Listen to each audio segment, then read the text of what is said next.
Двојазичноста која произлезе од дилот на СДСМ и ДУИ во пракса предизвикува проблеми дури и помеѓу нивните функционери. Градоначалникот на Велес бурно реагираше на говорот на министерот за образование, кој на новинарско прашање поставено на албански најпрвин одби да одговори и на македонски. Не, ту преведете, не е фер, инаку ќе ја напуштам пресконференција. Ве предупредувам. Да нема лутење. Го спомнувате Велес, ја спомнувате гимназијата.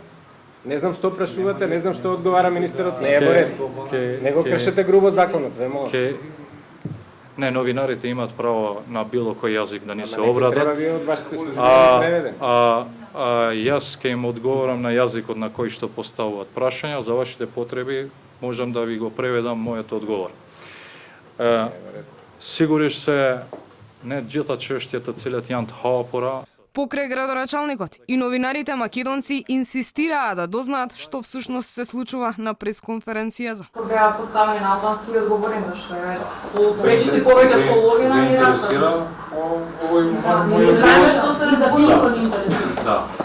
Слични проблеми имаше и минатата недела. Пратеникот на ДУИ Ејуб Алими, кој воедно е и координатор на пратеничката група на партијата, на пресконференција за медиумите говореше само на албански, откако новинарите реагираа. Изјава да биде дадена и на македонски јазик во одбрана на Алими застана лидерот на ЛДП Милевски, пошто неговиот колега од ДУИ ја напушти прес салата.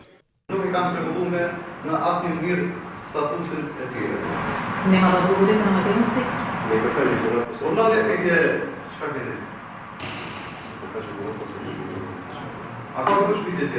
Вице-премиерот Бујар Османи со генералната секретарка на регионалниот совет за соработка Брегу, која по потекло е од Албанија, исто така на официјална пресконференција се обратија само на албански јазик. Të shfrytëzon emocionet e qytetarëve. Пошто следеше оправдувањето.